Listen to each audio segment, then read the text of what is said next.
Bom dia, boa tarde, boa noite. É um prazer estar com vocês.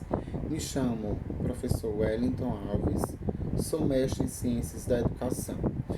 E nós vamos ter um leve bate-papo sobre inclusão social, sobre temas pertinentes à vida cidadã, né?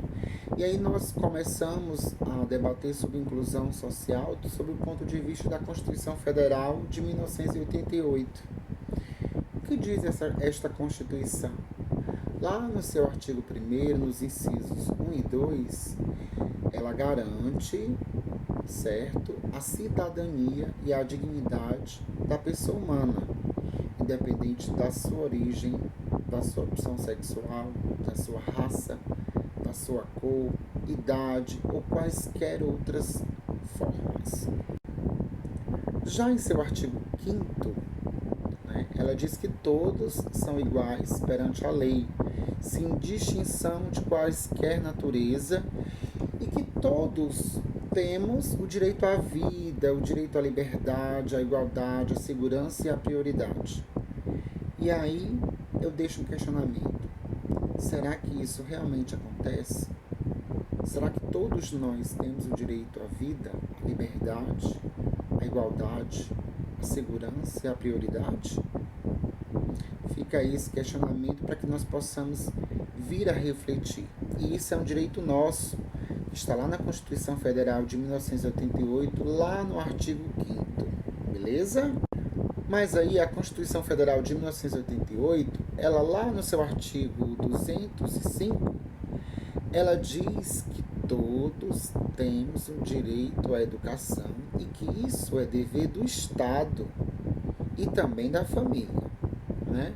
E que essa educação ela deve ser dada para que possamos ser norteados, né? E a sermos um cidadão independente da nossa classe social, da nossa cultura, raça ou quaisquer outro tipo de particularidade.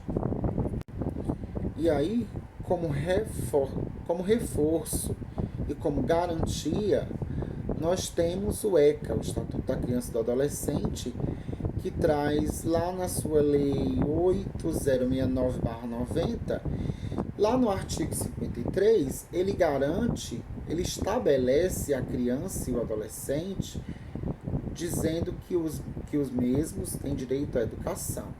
E essa educação visa o quê? O desenvolvimento da pessoa, a preparação para o exercício da cidadania, a qualificação para o trabalho, né?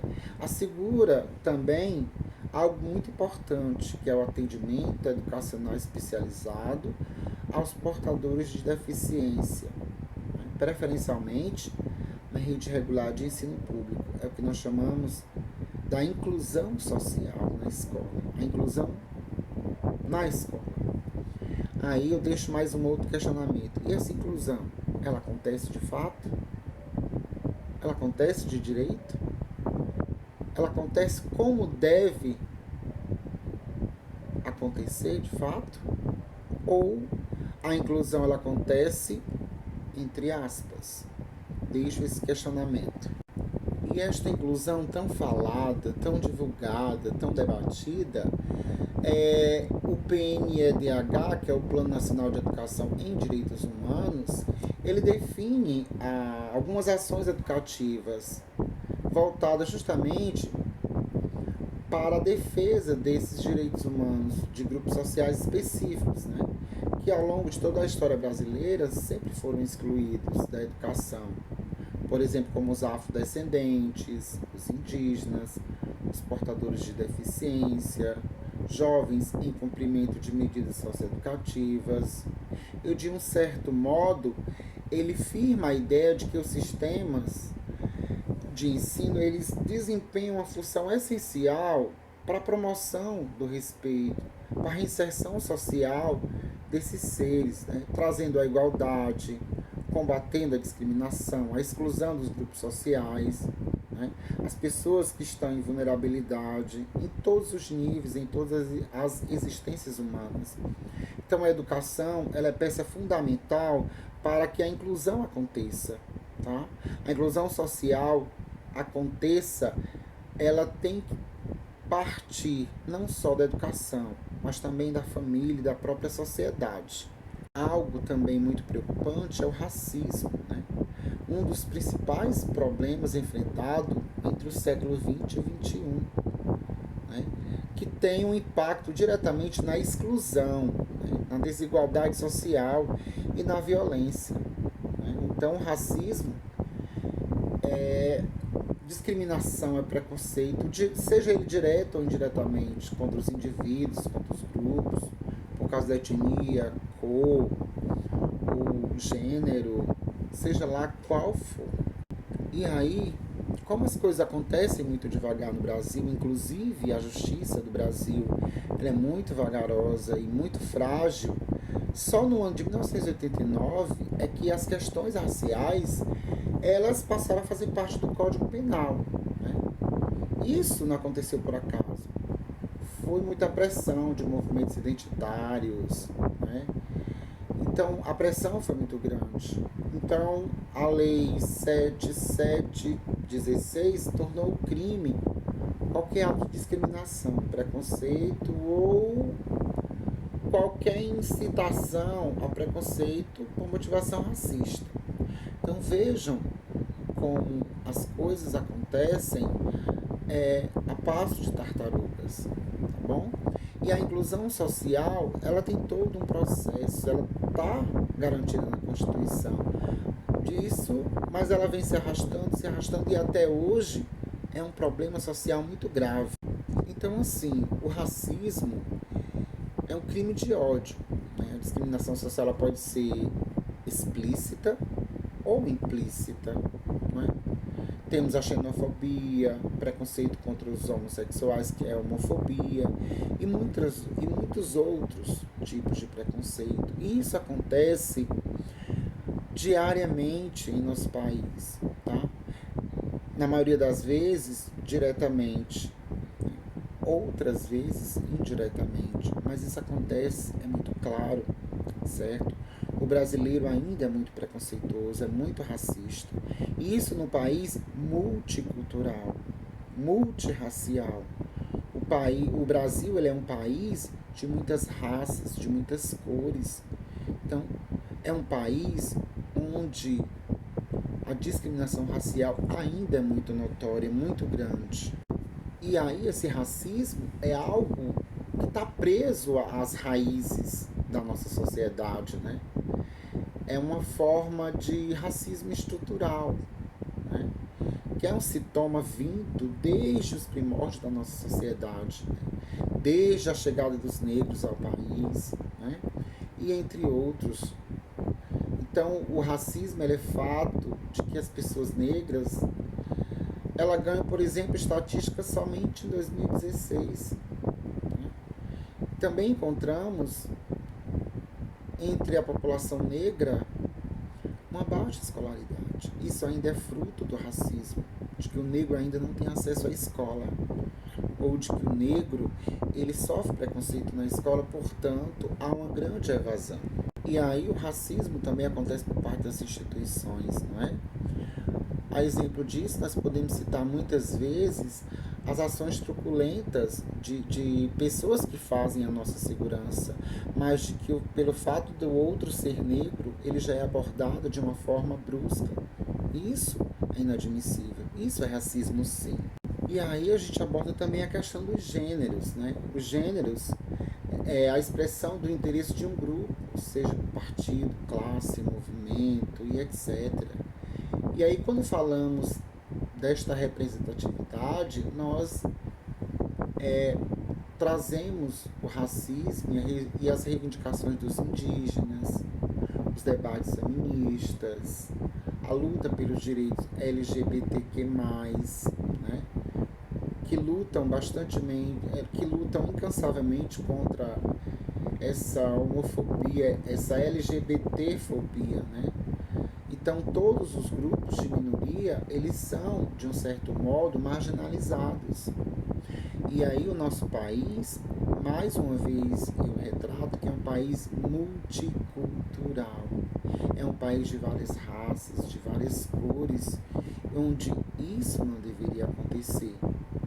Nós somos um país incrível, de muitas culturas, de muitas raças, de muitas cores. Isso é Brasil. Isso aqui é um pouquinho de um Brasil iaiá, né? E que Brasil é esse que ainda traz consigo o racismo, a homofobia, né?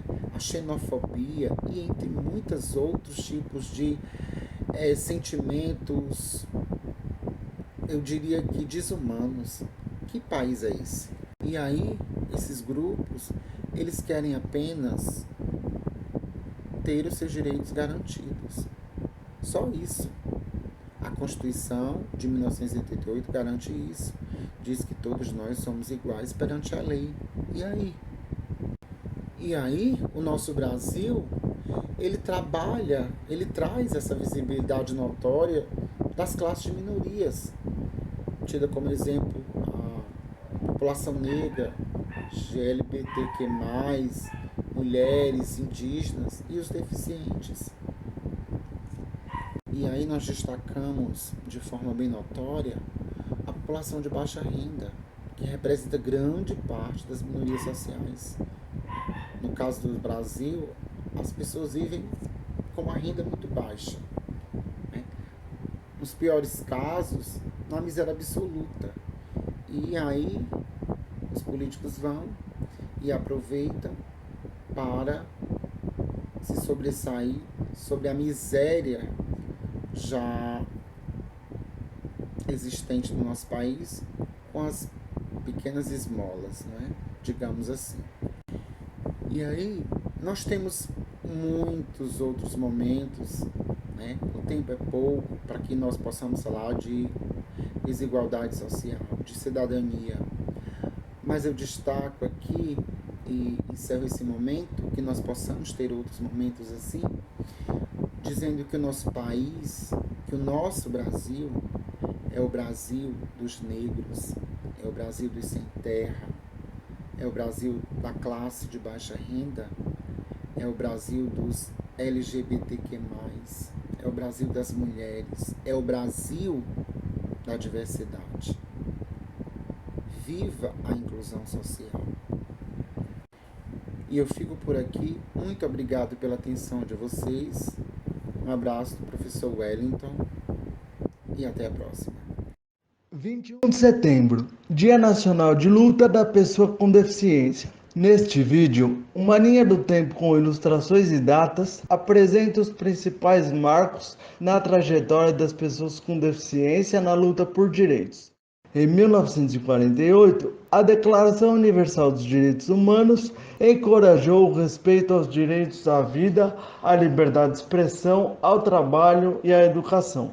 Em 1975, a Declaração dos Direitos das Pessoas Deficientes, nomenclatura da época, reforçou que as pessoas com deficiência têm os mesmos direitos que todas as outras pessoas. Nesta década, o movimento social das pessoas com deficiência estava em efervescência. Em 1981, foi comemorado o Ano Internacional das Pessoas Deficientes, demandando a plena participação das pessoas com deficiência nas esferas sociais.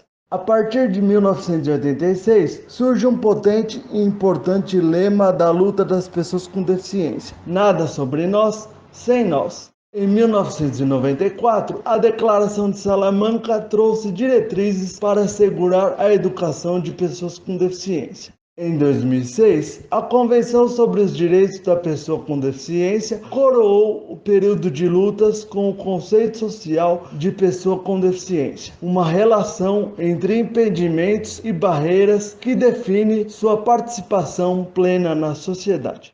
Em 2008, o governo brasileiro ratificou a convenção e ela passou a fazer parte da Constituição Federal. Também em 2008, no Brasil, foi estabelecida a Política Nacional de Educação Especial na perspectiva da educação inclusiva, incentivando a matrícula das pessoas com deficiência nas escolas comuns. Em 2015, a Declaração de Incheon colocou em pauta a Agenda da Educação 2030, rumo a uma educação de qualidade, inclusiva e equitativa para todos, um dos objetivos de desenvolvimento sustentável para transformar o mundo. Ainda em 2015, a Lei Brasileira de Inclusão, também conhecida como Estatuto da Pessoa com Deficiência, veio assegurar e dar condições para a inclusão social e cidadania das pessoas com deficiência, reforçando, por exemplo, a importância da acessibilidade.